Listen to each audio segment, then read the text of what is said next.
नमस्कार मित्रों, मैं विकास शाक्य एक बार फिर से आप सबका स्वागत करता हूं कॉन्सेप्ट्स ऑफ जियोग्राफी में। और आज जियोग्राफी के कॉन्सेप्ट्स की सीरीज में हम एक नया टॉपिक डिस्कस करेंगे जिसको कहते हैं गार्ज।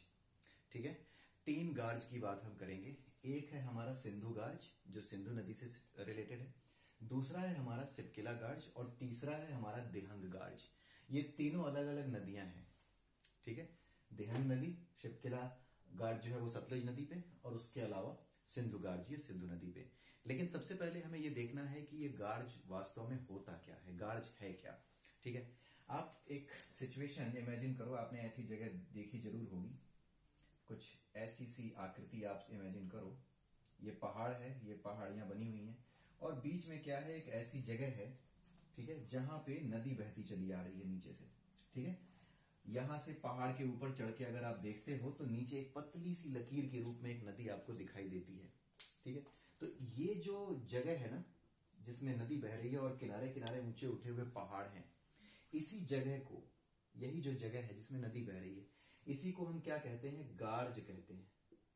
ठीक है, इसको गार्ज कहते हैं। और ये जो तीनों गार्ज हम बात करने जा रहे हैं, ये तीनों गार्ज हिमालय से रिलेटेड हैं, क्योंकि अभी जो हम डिस्कस कर रहे हैं इंडिया के रिस्पेक्ट में कि किस तरीके से पूरा का पूरा अर्थ में 7 कॉन्टिनेंट्स बने और किस तरीके से हमारा जो इंडियन सब कॉन्टिनेंट है वो बहता हुआ किसकी तरफ जा रहा था, जो दूसरा वाला अंगारा लैंड है उसकी तरफ जा रहा था।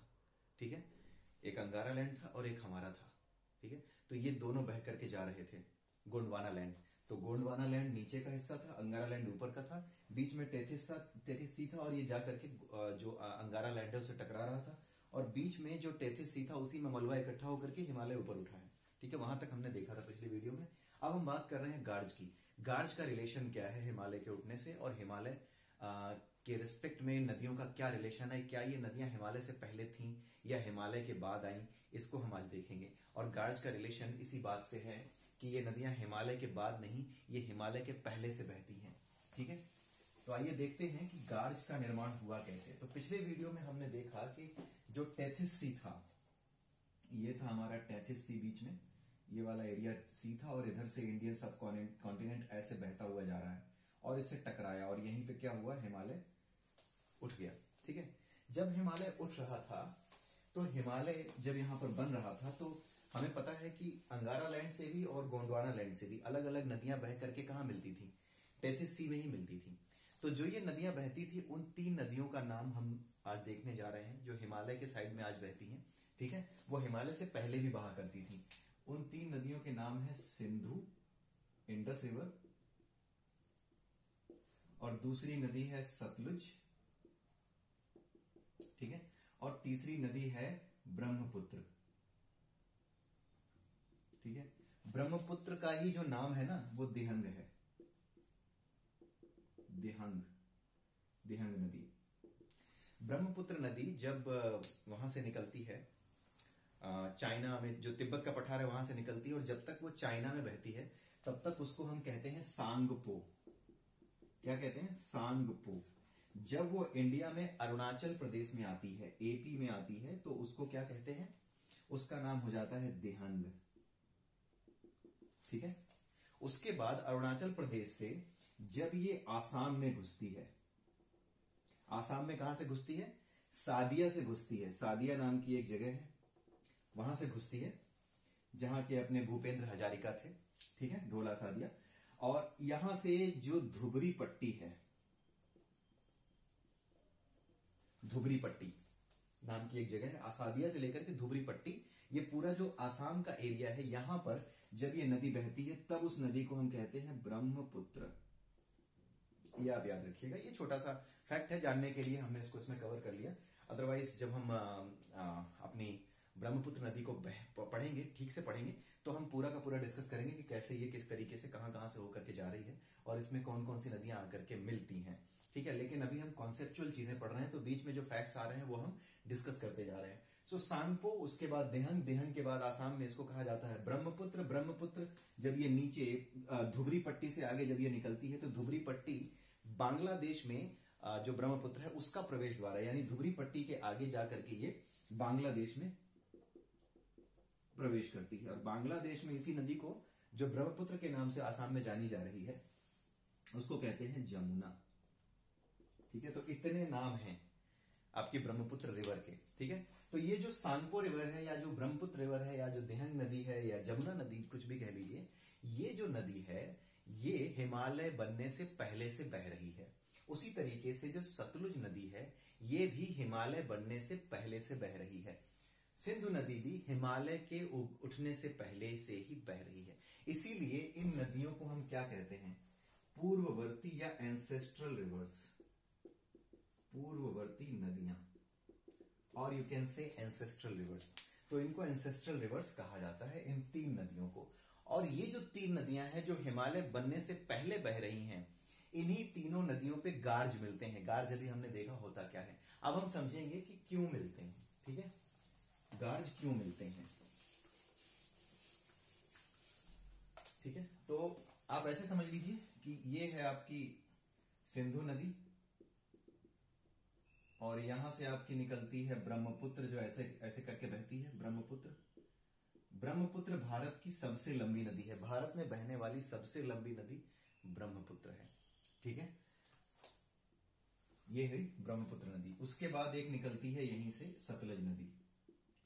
आपने देखा कि ये तीनों लगभग एक जगह से निकलती हुई दिखाई जा रही हैं। जी हाँ, बिल्कुल, ये जो है जगह है ना, ये तिब्बत का जो मानसरोवर है, मानसरोवर झील जो है वहां के पास से ही ये तीनों निकल रही हैं। ब्रह्मपुत्र नदी भी, ठीक है, और आपकी सतलज नदी भी और आपकी सिंधु नदी भी, ब्रह्मपुत्र, सतलज और सिंधु, ये तीनों ही मानसरोवर से निकलती हैं। अलग अलग छोटे छोटे तालाब, झीलें हैं, वहां से ये निकलती है। छोटे तो नहीं है, बड़े हैं, क्योंकि ये नदियां हैं तो ऑब्वियसली वहां पे बड़ी बड़ी झीलें बनती हैं पानी की बर्फ के पिघलने के बाद। उन झीलों से बहता हुआ ये पानी बहाव की वजह से, जो आकार है पृथ्वी का, ढलान है, उसकी वजह से बहता हुआ अलग अलग दिशा में चलने लगता है, उसी को नदी कहते हैं।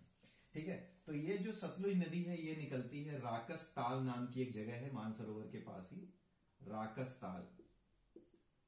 राकस ताल, राकस मतलब राक्षस, तो राक्षस से ही ले सकते हैं, राक्षस ताल उसको कहा जाता है। वहां से ही सतलुज नदी निकलती है। सिंधु नदी मानसरोवर झील से, और ये जो है आपका ब्रह्मपुत्र, ये भी आपके जो है तिब्बत के इसी मानसरोवर के पास से निकलती है। ठीक है, तो ये तीनों ही तीनों नदियां ना गार्ज बनाती हैं। क्यों बनाती हैं? ये पहले से बह रही हिमालय से। ठीक है, हिमालय बनने से पहले से बह रही हैं। अब आप ये सोचो, हिमालय क्या हो रहा था, धीरे धीरे उठ रहा था। मतलब जब मलबा इकट्ठा हो रहा था तो मलबा जब पिचकता था और ऊपर उठता था, तो मलबा जब नया होता है तो जब वो ऊपर उठता है तो वो क्या होता है, मुलायम होता है। अगर पहले से कोई नदी बह रही है और मलबा उसके रास्ते में आ भी रहा है तो नदी क्या कहेगी, हटा देगी उसको। ठीक है, नदी ने ये मलबा क्या किया, हटाती चली गई। लेकिन ये मलबा नदी के रास्ते से तो हटता चला गया, लेकिन किनारे किनारे जो नदी का किनारा था वहां पे अपनी ऊंचाई पकड़ता चला गया, और इसी वजह से ये क्या हो गया, किनारे किनारे ये ऊंचे उठ गए पहाड़, और बीच में ये जो नदी जहां बह रही है वो हिस्सा छूट गया, वो गहराई में ही रह गया। इसी तरीके से गार्ज बन गए। तो इस तरीके से इन तीनों नदियों पर तीन गार्ज हैं, एक एक गार्ज है तीनों पे। सिंधु नदी पे जो गार्ज है उसको कहते हैं सिंधु गार्ज, और ये आपका जम्मू कश्मीर में गिलगिट में है। ठीक है, गार्ज का कॉन्सेप्ट समझ रहे हैं, उसके बीच में फैक्ट्स हमने देख लिए हैं कुछ इंपॉर्टेंट जो है। उसके बाद आता है हमारा सिपकिला गार्ज, ये है हमारा हिमाचल प्रदेश के अंदर। और ये जो सिपकिला गार्ज है ये किस नदी पे है, सतलुज नदी पे है। ठीक है, सतलुज नदी है, और हिमाचल प्रदेश में एक सिपकिला दर्रा है। दर्रा क्या होता है, दो पहाड़ों के बीच में जो ऐसी जगह जहां पे लोग चल सकें, जहां पे लोग पैदल चल सकें, जहां पे गाड़ियां जा सकें, कुछ भी जा सकें। मतलब पहले यहाँ नदियां ही बहती थी, ये वही गार्ज वाला ही कॉन्सेप्ट था। पहले कोई नदी बहती होगी, बह के निकल गई होगी, ठीक है, अब यहाँ नहीं बहती, तो ये दर्रे बन गए, इनको दर्रा कहते हैं।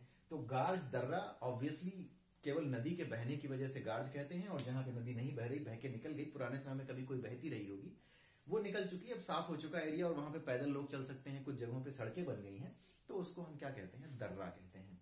तो ये जो दर्रा है ये सिपकिला दर्रा, उसी तरीके से ये सिपकिला गार्ज का निर्माण हुआ है जहां पे नदी बहती हुई आ रही है। तो इसी दर्रे में से होकर के जिस इलाके से नदी बह रही होगी उस वजह से इसको क्या कहते हैं, सिपकिला गार्ज कहते हैं। अब यहां पे आता है आपका ब्रह्मपुत्र, तीसरा। दो का नाम हमने देख लिया, सतलुज पे बना हुआ गार्ज कौन सा है, सिपकिला है। पहला सिंधु पे बना हुआ गार्ज सिंधु गार्ज है, तीसरा दिहंग गार्ज।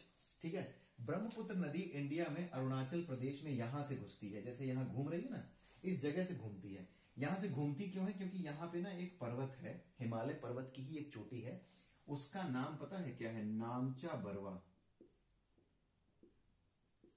चोटी का नाम याद रखिएगा। जहां से ब्रह्मपुत्र नदी मुड़ करके इंडिया में अरुणाचल प्रदेश में घुसती है उसका नाम है नामचा बरवा। जिस चोटी के पास से, हिमालय की जिस चोटी के पास से, जिस पहाड़ी के पास से गुजरती है, घूम जाती है और अरुणाचल में घुसती है, उसका नाम है नामचा बरवा। और यहीं पर नामचा बरवा के पास ही, यहां पर जब ये घुसती है तो यहीं पर इसका नाम क्या बन जाता है, दिहंग, क्योंकि अरुणाचल प्रदेश में इसको दिहंग के नाम से जानते हैं। और यहीं पर दो पहाड़ियों के बीच में एक गार्ज है जिसको दिहंग गार्ज कहते हैं।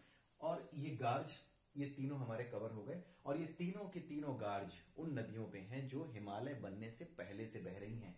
इट मींस कि ये जो तीन नदियां हैं, सिंधु, सतलज और आपकी जो ब्रह्मपुत्र है, ये हिमालय बनने से पहले बह रही हैं। और इसीलिए इन तीनों में गार्ज हैं। कारण आप समझ चुके होंगे, जब वो उठ रहा था हिमालय तो मलबा जो ऊपर आ रहा होगा उसको नदी ने बहा दिया होगा, साफ कर दिया होगा अपने रास्ते से, लेकिन किनारे किनारे पे वो मलबा उठता चला गया। तो इसलिए बीच में नदी के लिए जगह दिख रही है और किनारे किनारे आपका जो है वो ऊंचे ऊंचे पहाड़ खड़े हो गए हैं, मलबा ऊपर उठ गया है। ठीक है, तो आई होप कि ये कॉन्सेप्ट आपको समझ में आया होगा गार्जेस का। और इसमें जो भी हमने डिस्कस किया है, जो भी फैक्ट्स हमने देखे हैं, वो सारे फैक्ट्स इंपॉर्टेंट इसीलिए हैं because they are related to the concept of how the Himalaya was made. ठीक है, ये जियोग्राफी, फिजिकल जियोग्राफी के कॉन्सेप्ट से रिलेटेड होने के कारण ये इंपॉर्टेंट है।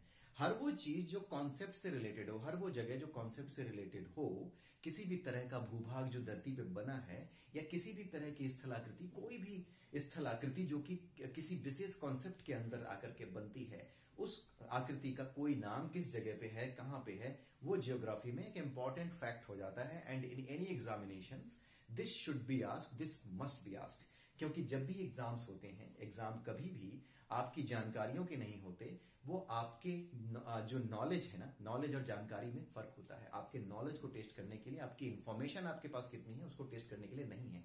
इसीलिए वो सारी चीजें, वो सारे क्वेश्चन जो किसी कॉन्सेप्ट से रिलेटेड हैं, उससे रिलेटेड फैक्ट्स, जो कॉन्सेप्ट से रिलेटेड फैक्ट्स आते हैं, वो सारे इंपॉर्टेंट हो जाते हैं अपने आप, राइट। इसीलिए ये सारी चीजें एग्जाम्स में मोस्टली पूछी जाती हैं। तो आई होप कि आपको ये वीडियो पसंद आया होगा। अगले वीडियो में फिर मिलेंगे, तब तक के लिए नमस्कार।